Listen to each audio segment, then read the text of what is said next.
So let me begin by asking, what is the state of our world? And here I want to quote from a very famous saying by a famous British novelist, Charles Dickens, who said once, "We live in the best of times, we live in the worst of times." And this is probably a very good description of our world today. So how do we live in the best of times? Amazingly, when future historians look at our times, especially at the last 20 or 30 years, they would say that we have actually carried humanity to the verge of utopia. Now, this is a very strong statement to make. So let me back it up with evidence. 3 examples. First, you'll be surprised to learn that we are living in one of the most peaceful moments of world history.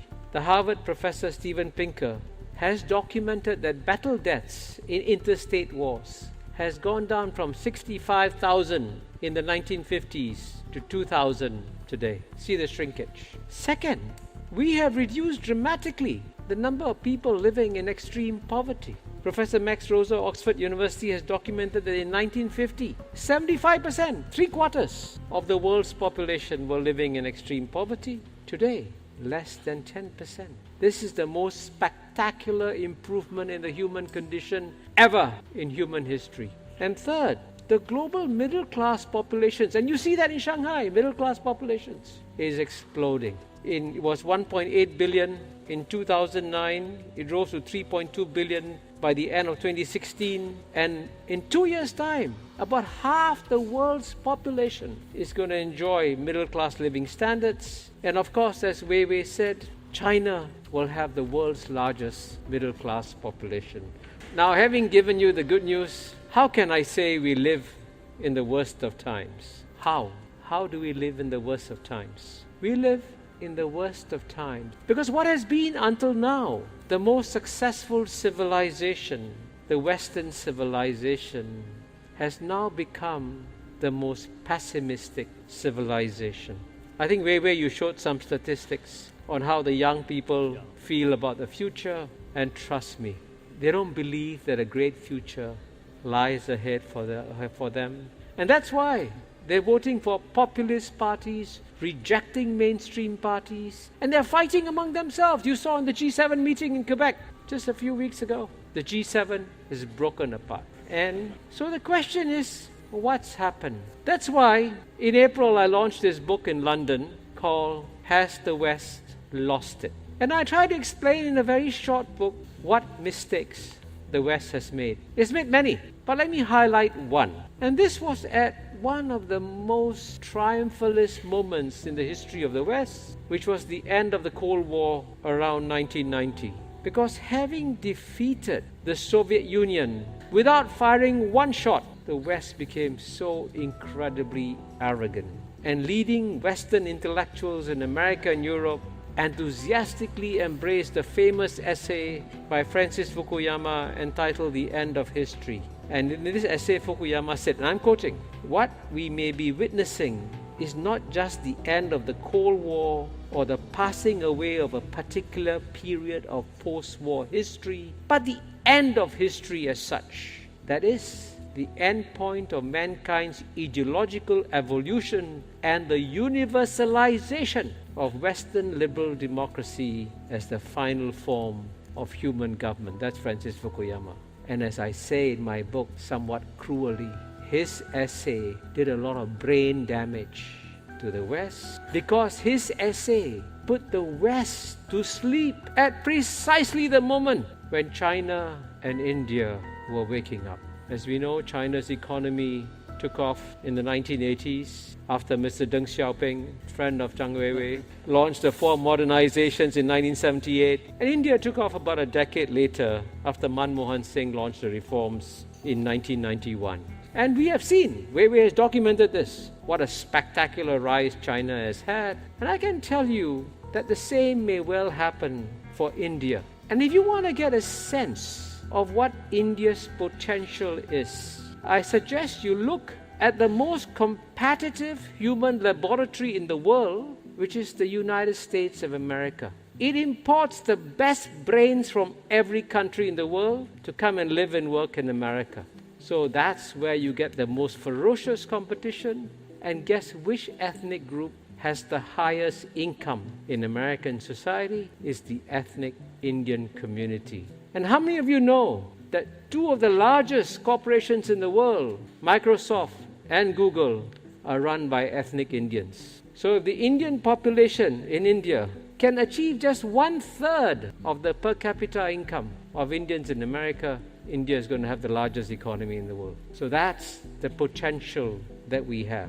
And why is this waking up of China and India so significant? It's significant because from the year 1 to the year 1820, for 1800 out of the last 2000 years, let me stress this, for 1800 out of the last 2000 years, the two largest economies have always been those of China and India. And it's only in the last 200 years that Europe took off and America took off. So if you view the past 200 years of world history against the backdrop of the past 2000 years of world history, the past 200 years of world history have been a major historical aberration. All aberrations come to a natural end, so it's perfectly natural to see the return of China and India.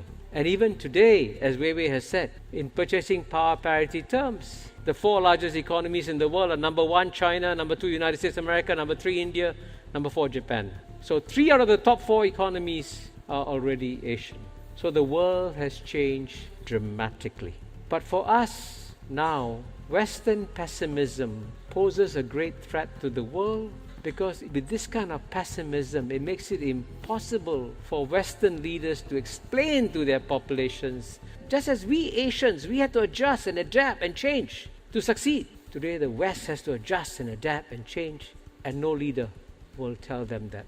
So that's dangerous for us. So in that scenario, we have to do what we can to make sure that we have a good future for ourselves. So let me conclude by making 3 suggestions on what we can do to continue to make the future bright for Asia. First, let us build on the positive things we have done in this region, which is the regional multilateral processes. And here I'm going to give you a big secret. One of the reasons why Southeast Asia and East Asia has been at peace has been because of the association of Southeast Asian nations, ASEAN, and ASEAN has actually delivered peace and prosperity.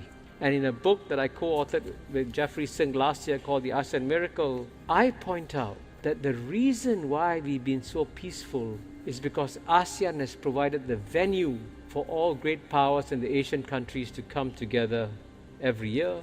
ASEAN has also delivered prosperity by signing free trade agreements with China, Japan, India, and South Korea. And this year, we should try to complete the negotiations for the Regional Comprehensive Economic Partnership, RCEP. The second thing we can do is to strongly support the Belt and Road Initiative that China has launched, because it is going to bring the region together. And here I want to mention, since I come from Singapore, that Singapore has been an enthusiastic supporter of BRI. And just to give you the data, China's investments in Singapore amount to 1/3 of its total investments in Belt and Road countries, and Singapore's investments in China account for 85% incoming Belt and Road investments into China. And we believe that more Asian countries should join Singapore in participating in the BRI, so that we ensure that the Belt and Road Initiative is seen to be owned not just by China, but by many and other Asian countries also. 12% of the world's population lives in the West, and 88% of the world's population lives outside the West. And let me make one point very clearly and very boldly at the very beginning. How the 12% views China is not how the 88% views China. And so, for example, when you ask about what is China trying to accomplish, and if you want to if I can share with you what I pick up from my conversations with my fellow Asians, with Africans, with Latin Americans, they see that China is trying to come back once again as a strong civilization, which it once used to be. And you know, China, he knows better than I do. He's the China expert. By the way, I'm not a China expert. Let me emphasize that one time. Immediately, I'm a China observer. And of course, we have to be China observers because in Southeast Asia, as you all know, geographically, the power that is going to have the greatest impact on us clearly is China. just sheer proximity. Just as Latin America will live in the shadow of the United States of America, Southeast Asia has to live in the shadow actually of China and India, I must also emphasize. So our perspective and that of other Africans is that we've seen this civilization for 4,000 years go up, go down, go up, go down. And so the return of China is just part of a long 4,000-year history of dynastic cycles. And when the Chinese civilization goes down, it can go down very, very badly. And I think Orville knows better than any of us, went through one of the worst centuries, the century of humiliation from 1842 to 1949. But it's not normal for the Chinese civilization to underperform for so long. It's much more normal for them to come back after a while. So what we see, therefore, from Southeast Asia is the return of a civilization that we have seen for centuries go up and down. So this is a natural return.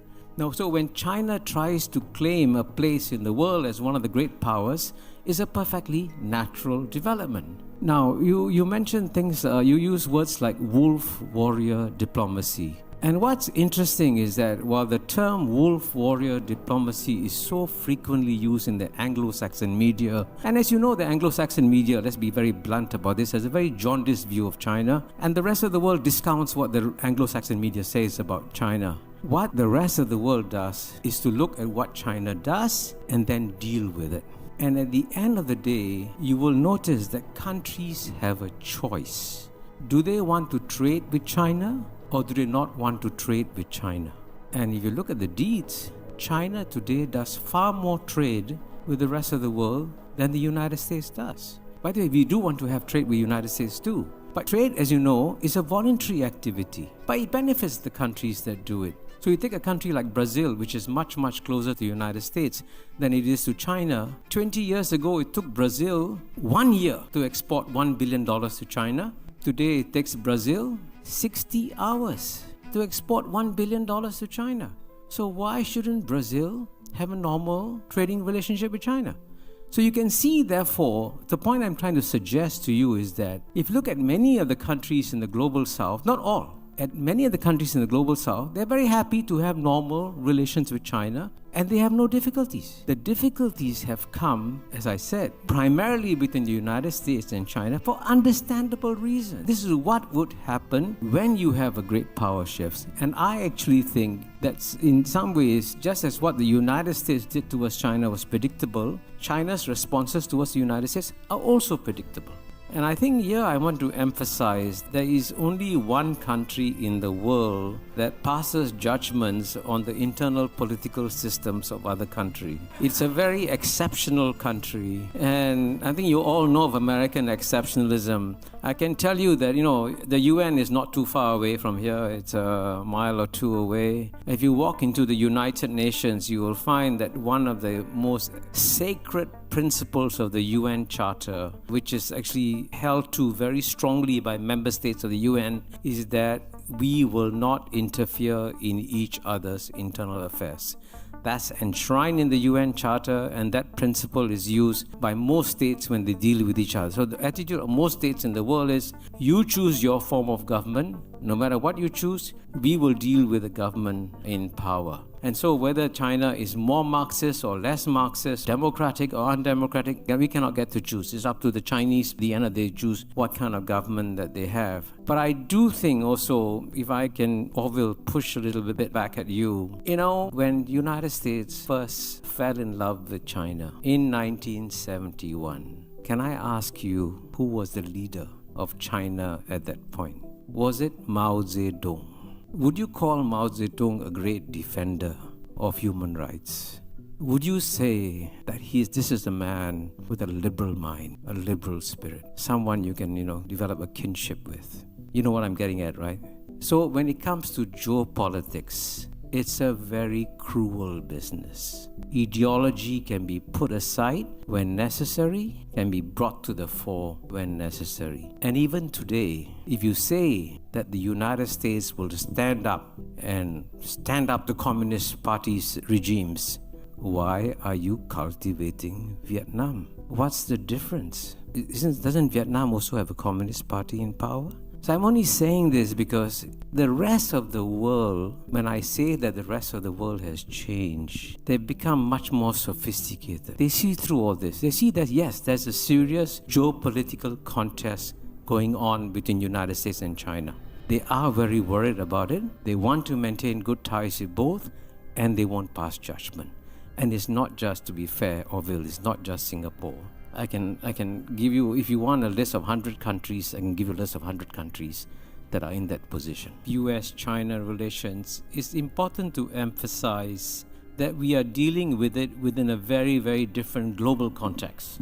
And we have to understand different global contexts if we're going to understand the dynamics that are also driving the US-China relationship. And there are at least three fundamental ways in which the world has changed now.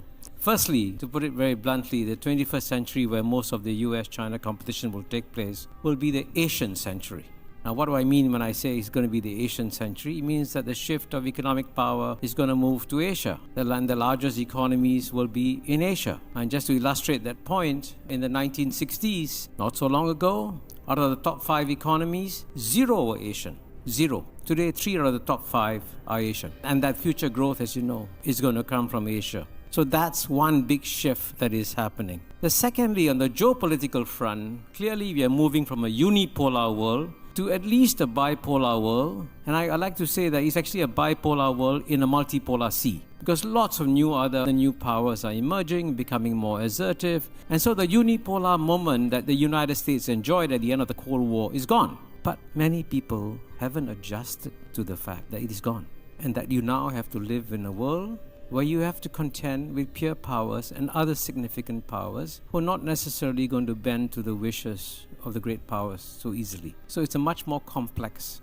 world that we have to deal with. And thirdly, an equally important point, in the cultural dimension too, we are seeing some fundamental shifts that are happening, where we've had a world in a sense that has been dominated by one civilization, Western civilization, for the past 200 years, and Western states, as you know, colonized the whole. 100 years ago, if you were sitting here in 1924, the West ran the whole world effortlessly, right? Now you have a multi-civilizational world, where civilizations that have been dormant are re-emerging and coming back in strength. So even on the cultural front, it's a different world. So within this larger global context, we are also seeing the US-China contest. So why is it happening? The reason, quite simply, is that the United States is doing what exactly any number one power would do when it sees the emergence of a competitor. It makes sure that the competitor doesn't overtake it, so it is pushing it down. That's what all great powers have done. So what the US is doing is not surprising. It's predictable. And if you put X or Y, that's exactly what will happen, because the US has been used to being number one. It doesn't want to see displaced to another power. But at the same time, while this is predictable and expected, what is not clear to the rest of the world that is obviously watching this contest and is very worried about this contest, what exactly are the main strategic goals of the United States in this contest? You know, and this, frankly, as I say in my book, Has China Won? That insight I got from Henry Kissinger in a one-on-one conversation when I was writing my book, Has China Won? And Hamid, to some extent, you alluded to it in your remarks too. So, for example, is it the goal of the United States to stop the economic growth of China? Maybe that's why you have trade tariffs, chips, sanctions, and so on and so forth. Is that the goal? Can't be done. Or is it the goal to overthrow the Chinese Communist Party? Again, I'll explain later, it can't be done.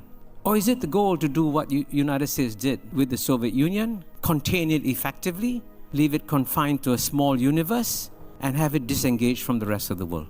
Again, as I'll explain later, it can't be done. So then at the end of the day, what the world is asking is, what exactly does the United States want to accomplish in this contest, and what will be the end game? I think Orville would agree that by far the most dangerous issue in the US-China bilateral relationship is Taiwan. If there's one thing that could cause a war between the United States and China, it is Taiwan. And I think you all know that from the Chinese point of view, Taiwan is the last living symbol of the century of humiliation, because Taiwan, as you know, was first separated from China after China lost the Sino-Japanese War in 1895. So not bringing Taiwan back is seen like a sort of a continuing wound in Chinese civilization that has to be fixed. But at the same time, to prevent war, the best thing we can do is to keep the status quo as it is and not change it in any way. And so those who want to preserve peace in Taiwan Straits, keep the status quo. And some of it is fictional, of course. The fiction is that the Republic of China represents all of China. But that's a fiction that's actually very important for peace. The minute you drop that, you create war. Now, at the same time, I think we must all understand and respect the desire of the people of Taiwan to keep their lifestyles as it is. They don't want to change. They don't want to join mainland China. That's understandable. But if you want to find a solution that accommodates both the desire of the Taiwanese people to keep the way of life they're used to without any change whatsoever, without any fear, without any difference, and to also prevent a war, it can be done. But the question is, do you want to see peace across Taiwan Straits, or do you want to see a war? So I must say, to be fair, many US administrations have understood that very, very well. So when President Chen Shui-bian of Taiwan emerged, as you know, in around 2003, 2004, it was President George W. Bush that made it very clear to President Chen Shui-bian, I will not allow you to have a referendum. That was a very wise decision made by the President of the United States. So the US government understands the sensitivity of this issue. So that's got to be very carefully managed. I don't buy the conventional wisdom in the Anglo-Saxon media, which is, by the way, always wrong on China. In 1990, when the economists first predicted the coming collapse of the Chinese economy, in 1990, the Chinese GNP was $360 billion. A few months ago, the economists again came out with a story saying the Chinese economic growth is over. But then it had grown to 18 trillion. It had grown 50 times after 30 years of predictions of the coming collapse of China. Why do I emphasize that? China's rise is unstoppable. And it's not driven by you or by me. It's driven by 1.4 billion Chinese people. And I'm sure you read the column by Martin Wolf in the Financial Times last week, in which he said, if 1.4 billion Chinese people decide to become prosperous, nothing can stop them. And the Chinese people have this great desire to do as well as the rest of the world. And so they have China. By the way, China's economy has serious problems. Property bubble, demographic challenges, lack of investor confidence. These are all real issues. But at the end of the day, what we have learned is that there's one set of policy makers that seem to know how to fix their problems. Gradually, it is China. If you want me to answer your question directly about President Xi Jinping, I want you to know that, again, I want to go back to my point of 193 countries in the world. Almost no other country in the world passes judgment on the quality of the leader that they are dealing with. They accept the fact he is the leader and we have to deal with him. Good, bad, friendly, unfriendly. And frankly, I want to tell you this, if you don't mind, very directly. If you did a poll of 193 leaders and asked them in 2017, 2018, would you rather deal with President Xi Jinping or would you rather deal with President Donald Trump? I tell you, 193 countries would vote in favor of Xi Jinping. I'm serious. So when you emphasize that, oh, it's a leader that's the problem, it's not the problem. You have to deal with the country. And I can tell you this, since I've spoken to many people, especially in third world countries, who have dealt with President Xi, they don't share your vision of President Xi. They see him as a sane, sober, rational, predictable leader who is advancing China's interests quite effectively. I mean, at the end of the day, you look at where China was when he took power, 2014, where China is 2024, it has come a long way. So whatever we do, we don't underestimate him or China. By the way, we also don't underestimate United States. I want to assure you that the respect for United States is deep and profound and very strong. But in the same way, there's also the same deep, profound respect for China. And we know we have to deal with these two great powers. And actually, we believe that the United States would be better off. Now, don't call it engagement, don't call it containment, just deal with the reality. The reality, there is a strong, great power like China, and you have to live with it. And then figure out what's the best way of living with it in a way that enhances America's national interests. And I would say for America to defend its national interests is perfectly legitimate. But in many ways, the world would be happier if, given all the extraordinary challenges we are facing, for example, in climate change, you're the expert on climate change. The most sensible thing humanity could do is to tell the United States and China, please, we have a bigger problem coming. If we burn up planet Earth, we have nothing left to live on. We're destroying the only ship we have. Why don't we press the pause button on this geopolitical contest? Frankly, it's less important than the global challenges we face. So if you ask me what the rest of the world thinks, they actually hope that the United States and China could find ways and means of dealing with their differences in such a way that it doesn't destabilize the rest of the world and allows us to focus on what's really important that's coming in the future. Hello， 大家好，我是浩哥，欢迎大家来到我的频道。大家可以在评论区聊一下。如果觉得我的视频不错，麻烦帮我点个订阅、点赞、分享。我们下期再见。